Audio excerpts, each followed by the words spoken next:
Induction motor. It is an AC motor, so AC supply is given to the field winding. That means similar to the DC motor, in DC motor field winding is excited by external DC supply, whereas in induction motor that field winding is excited by an AC supply. And the working principle is based upon rotating magnetic field concept. So that means even though a static three-phase is given to the stator, but due to three-phase, it will create rotating magnetic field concept. So if the field or flux having a constant magnitude, but whose axis is rotating in a plane with a certain speed, then that is known as rotating magnetic field concept. Which means if a three-phase induction motor, it contains three-phase supply to the stator winding, and it produces three individual fluxes, and the resultant of these three individual fluxes will create a rotating magnetic field concept. So in a three-phase induction motor, three-phase supply is given to the stationary field winding, and the current carrying winding produces a flux, and due to interaction of these three fluxes produces a rotating magnetic field, which is our main operating principle. In order to prove this rotating magnetic field concept, consider a three-phase induction motor whose field winding is connected in a three-phase star or delta connection. And since there is a three-phase which produces three fluxes, that is phi r, phi y and phi b. So there will be a three fluxes, R phase flux, Y phase flux and B phase flux. Since it is a balanced three-phase induction motor, all the three fluxes will be of same magnitude but shifted with the phase angle of 120 degrees with respect to each pair. That means phase difference between phi r and phi y is 120, phi y and phi b is 120, and phi b and phi r is 120. I have drawn these three fluxes, phi r, phi y and phi b, and vector diagram for these three fluxes is phi r, phi y, phi b with each 120 degrees phase shift. Next, phi r equation, let it be phi m sin omega t, which is the reference flux, and phi y will be phi m sin omega t minus 120, and phi b is phi m sin omega t minus 240. For instance, consider at omega t equal to 0. So if we substitute omega t equal to 0 in above three equations, phi r value will be equal to 0 because sin 0 is 0. Phi y value will be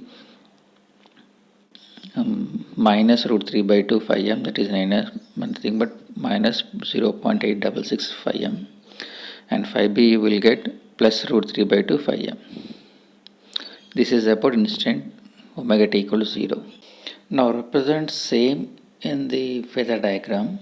So phi r is 0 and phi r term will not be there, and phi y is minus, so we can extend phi y in the reverse direction, that is minus 0.866 phi m, and phi b is positive, and the resultant of phi b and minus phi y is total flux. And if you observe total flux, it is in vertically upward direction in the first case. Now let us consider in second case at omega t equals 60 degrees. Substitute omega t equals 60 in first three equations, that is phi r will be equal to phi m sin 60, that is plus 0.866 phi m, and phi y you will get minus 0.866 phi m, and phi b will be 0 at instant of omega t equals 60. This is 60 minus 240 value. Now if you draw the phasor diagram, phi r value positive case and phi y value it is negative case. So phi y is extended in reverse direction, and the resultant of phi I and phi r value will be equal to total flux. And if you observe this total flux, it is shifted in clockwise direction about 60 degrees. So from first equation, first turn to second one. Now we draw the magnitude also. For that, consider OA as the phi r value, OB as a total flux value. Now from A onto the B, draw a perpendicular such that it will bisect OB vector. Let the bisecting point be C, so that a triangle is formed OAC, and in this triangle OC and CB value will be equal to OB by 2. And if you calculate cos 30 from this triangle, it is nothing but OC by OA. Cos 30 value is root 3 by 2, and OC can be written as OB by 2, and OA can be written itself only, OA only. And finally you will get root 3 OA is equal to OB, and OA is nothing but 0.866 of 5m, and OB is nothing but 5t. So finally the total flux magnitude will be equal to 1.5 times of maximum flux. Its direction is as represented in a vector diagram only, but the magnitude, coming to the magnitude, the total magnitude in flux of the flux, total flux will be equal to 1.5 times of the maximum flux value. This is in the second case. Similarly, we can find in the first case also, that is in the case of omega t equal to 0. In that case also, if we draw a perpendicular from point, let us first consider the points as O, A and B, and if you draw a perpendicular from point B onto the OA vector, it will bisect it, and if it form a triangle OBC, and from the triangle OBC, if you find the angle of cos 30, its value will be equal to OC by OB, and the angle is 30 degrees. And if you find cos 30, it is nothing but OC by OB, and cos 30 is nothing but root 3 by 2, and OC is nothing but OA by 2, that is the total flux by 2, and OB, let it be OB only. And if you cancel the 2, and you will get OB into root 3 is equal to OA, and OB vector is already derived from this first case equation as 0.866 of 5m. So if you substitute 0.866 5m in case of OB, then it will be equal to 0.866 5m root 3 is nothing but total flux value, and if you calculate that value, then total flux value will be equal to 1.5 times of maximum flux. That is, the constant, the magnitude of total flux will be remains constant in the first case and second case, that is 1.5 times of total maximum flux, but the direction is changed about 60 degrees. In first case it is vertically upward direction, whereas in second case it will be shifted in clockwise direction for 60 degrees. So for the both cases, that is omega t equal to 0 and omega t equal to 60, if you observe, the magnitude will be same, that is constant, that is 1.5 of maximum flux, but the direction is shifted clockwise direction for 60 degrees because we taken omega t as 60 degrees. Similarly, we can find for omega t equal to 120 degrees and 180 degrees and so on. So for instance, let us take one more case, whether to check whether it is shifted in clockwise direction or not, that is at omega t equal to 120 degrees. At omega t equal to 120 degrees, phi r value will be equal to phi m sin omega t, that is sin of 120, that is nothing but 0.866. Next, phi y value will be equal to 120 minus 120 means its value will be 0. Phi y value will be 0, and phi b value, if you calculate, you will get minus 0.866 of phi m. And if you draw the phasor diagram, so phi r value will be positive, so I am drawing the positive value, and phi y value is 0, so I am omitting the phi y value, and phi b, I am drawing first phi b, and I am reversing it because phi b value what we have calculated is a minus. So since it is negative, we are shifting it in negative direction, and this resultant of minus phi b and phi r is nothing but total phi m, total flux phi t. So total flux is resultant of between these two, and first apply the coordinates O, A, B, and angle between phi r and total flux value will be 30 degrees. And if you draw a perpendicular from A onto the OB such that triangle is formed OAC, From that, find the cos 30 degrees is nothing but OC by OA, and cos 30 is nothing but root 3 by 2, and OC is nothing but OT by 2, since OC is nothing but OB by 2.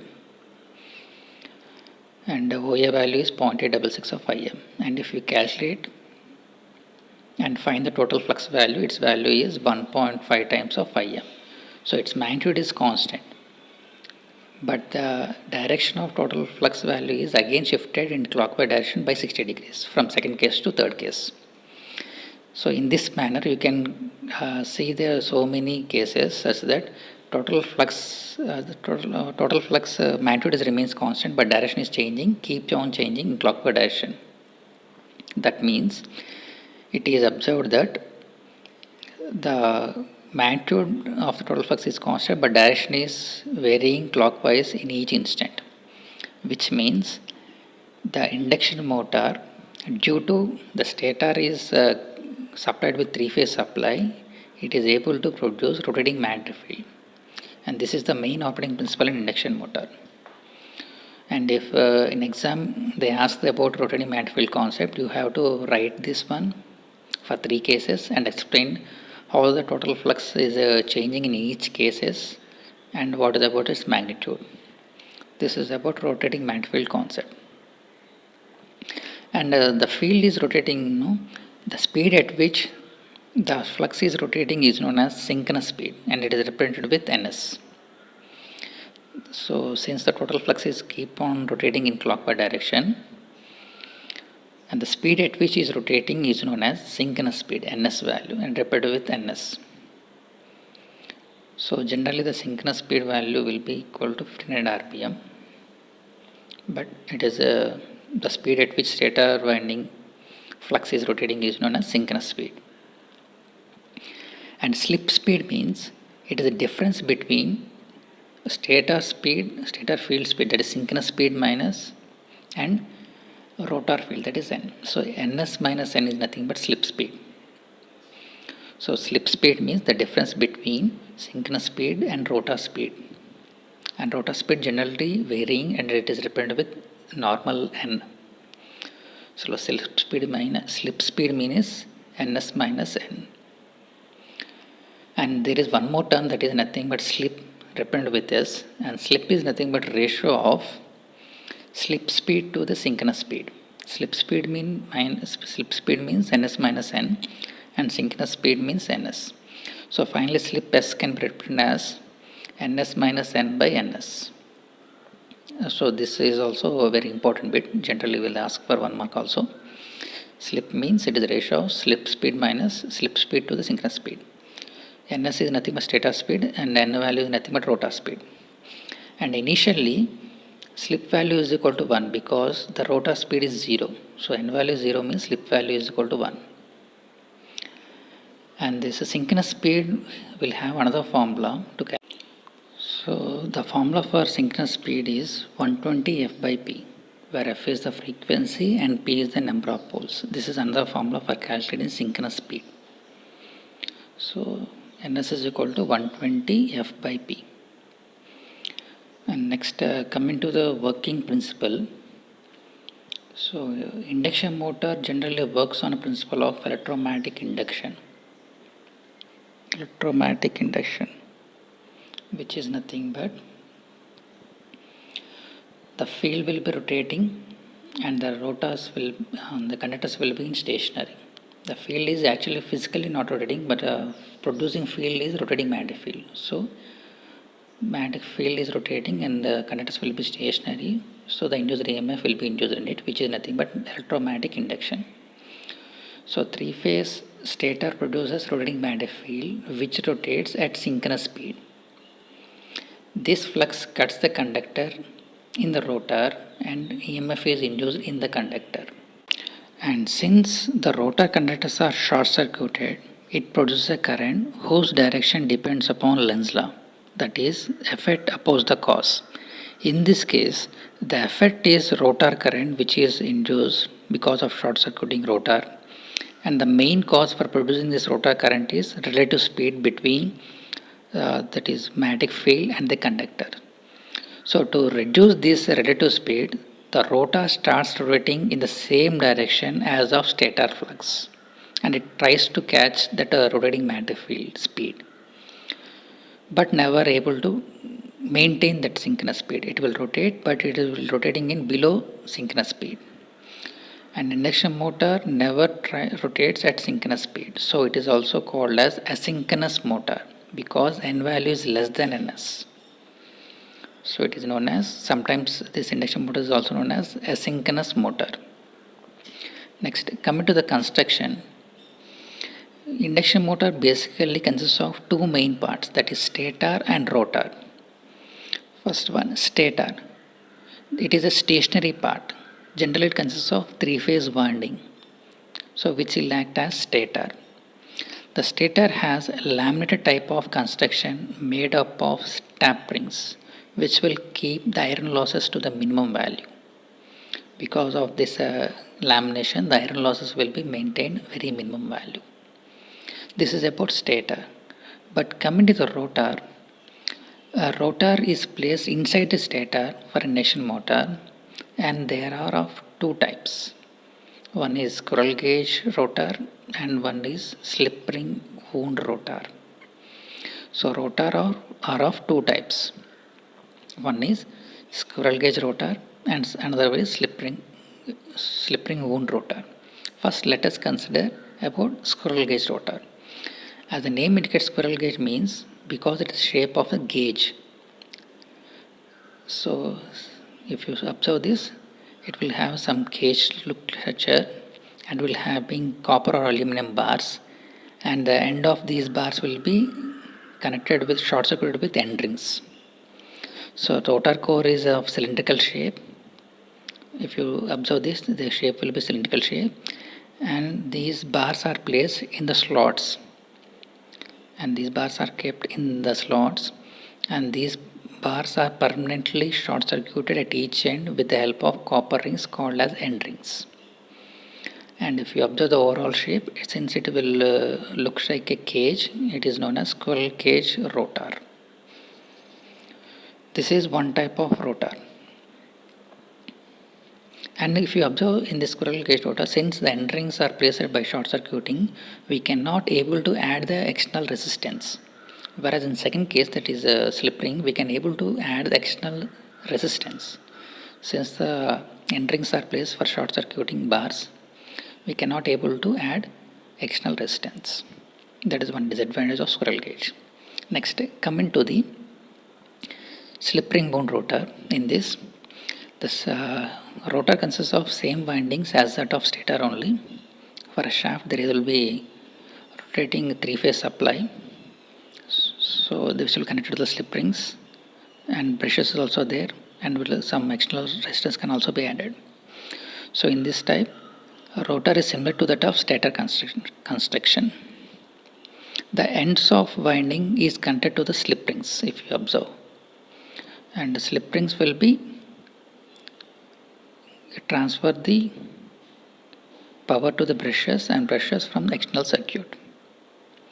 So the ends of the windings are connected to the slip rings. So it is known as slip ring rotor.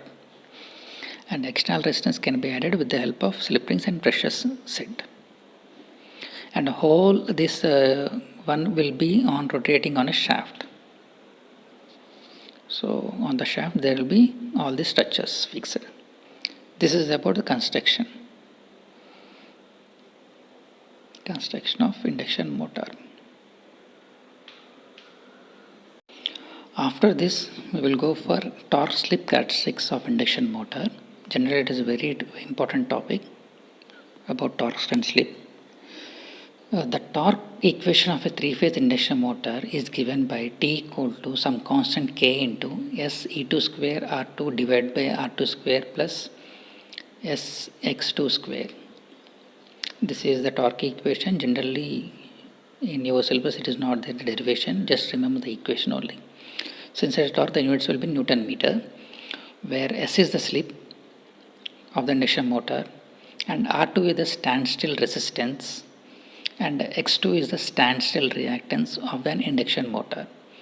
And if is equal to and constant is eliminated, torque is directly proportional to S E2 square R2 divided by R2 square plus S into X2 square. That is, if constant is eliminated. And for constant supply voltage, E2 will also be constant. So we can write torque as directly proportional to S R2 divided by R2 square plus S into X2 square. So this is the final torque proportionality equation. Let us analyze them in two ranges, that is for low slip region and high slip region. So first let us consider in low slip region. In low slip means S value is very small. For a given torque equation, S value is very small. So in denominator, consider if S is small, S square is also very small. So Sx2 square is very small compared to the R2 square. And finally torque value will be directly proportional to SR2 by R2 square. R2, since R2 is constant, finally torque is directly proportional to S. In low slip region, torque is directly proportional to S. So both will be linearly proportional. That is the main point. Coming to high slip region, in high slip region, slip is very high. So in denominator of a torque equation, R2 square value is very less compared to S into X2 square. So neglect the R2 square, then torque equation will be equal to SR2 by Sx2 square. So finally 1 by S. So that is, in high slip region, torque is inversely proportional to S. If we plot a graph, torque on y-axis and slip on x-axis, generally slip varies from 0 to 1. So S is equal to 0 to 1. In low slip region, the relation between torque and slip is directly proportional. So it is straight line passing through origin, and during high slip region, it is inversely proportional. So it is dropping characteristics. And if we know the slip equation ns minus n by ns, if S is 0, then n value will be equal to ns. So for S should be 0, the n value should be equal to ns, that only S value is 0. That means at slip equal to 0 means n value is equal to ns, and slip equal to 1 means n value is 0. That is, initially the induction motor will be having 0 speed, means slip value is 1, and if n is equal to ns, the slip value will be 0. And if you divide the graph in two parts, OA is the one region and AB is the another region. And OA is low slip region and AB is the high slip region. And A is the maximum torque attained and B is the starting torque, because initially induction motor speed is 0. At that case you will obtain the starting torque. TST is the point at B, which is starting torque. And from graph, OA is the stable region. If at all induction motor operates in this region, it will be stable. Next, AB is the unstable region, because it is a dropping characteristics. If you operate induction motor in AB region, it will be unstable. A is the maximum torque attaining point and B is the starting torque attaining point.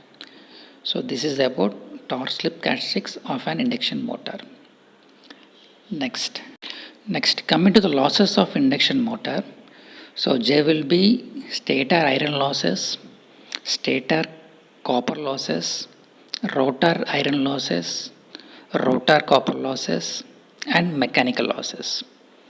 So there will be iron losses, copper losses, and mechanical losses. Mechanical losses are nothing but friction losses. And since there are stator winding and rotor winding, both will have copper losses and iron losses. Stator iron loss generally depends upon frequency, which is constant. And stator copper losses depends upon I1 square R1, where I1 is current flowing in the stator and R1 is the resistance of the stator. Similar, rotor iron loss is very small, and rotor copper losses is nothing but I2 square R2, where R2 is the current flowing in rotor and R2 is the resistance of the rotor, and mechanical losses is nothing but friction losses. Next, coming to the flowchart of induction motor input. Consider a motor input. Motor input generally go for stator constant losses and stator output. Stator output is nothing but rotor input only. So motor input is nothing but stator input, which will be divided as stator output and stator constant losses. Stator output is nothing but motor input only, which is again divided as mechanical power developed at rotor and another one is rotor variable losses. And again, mechanical power developed at rotor is divided as rotor output plus frictional losses. So this is also one losses flowchart in a induction motor. And from this flowchart you can observe that rotor copper losses is equal to stator output minus mechanical losses. And as power can be written as torque into angular speed. Angular speed omega is nothing but 2 pi n by 60. Stator means ns, so it can be written as 2 pi ns t by 60, and mechanical power as 2 pi nt by 60. If you common 2 pi t by 60, ns minus n, which is nothing but slip speed. And finally, the efficiency of induction motor is nothing but rotor output power by rotor input power. This is the definition. And by using this you can do by using this formula you can do the problems which will be discussed in this one. A 3-phase 4-pole induction motor is separated from 3-phase 50H supply. Calculate synchronous speed, rotor speed and rotor frequency. First write the given data. P equal to 4, number of poles and frequency are given as 50H. And first one you have to calculate the synchronous speed. Ns is nothing but 120 F by P. Substitute the F value and P value, then you will get as 1500 RPM, which is nothing but synchronous speed. In second one, you have to find the rotor speed when a slip is 4%. So slip S is equal to Ns minus N by Ns. Substitute S as 0.04 F since it is 4%. And slip maximum value is only 1 only. So it will always express in percentage. And Ns is 1500 RPM and you have to find N value. And if you calculate, you will get N as 1440 RPM. And in third case, you have asked to find rotor frequency when rotor runs at 600 RPM. And first you have to find slip at 600 RPM. So substitute N is equal to 600 and find the S value, because rotor frequency depends upon the slip. So rotor frequency Fr is S into F. So first calculate slip value at 600 RPM. You will get as 0.6. Next, this is the important formula, that is rotor frequency Fr is S into F. Rotor frequency is nothing but slip times of frequency. Substitute that slip value and frequency value, you will get rotor frequency. So these are the very important formulas.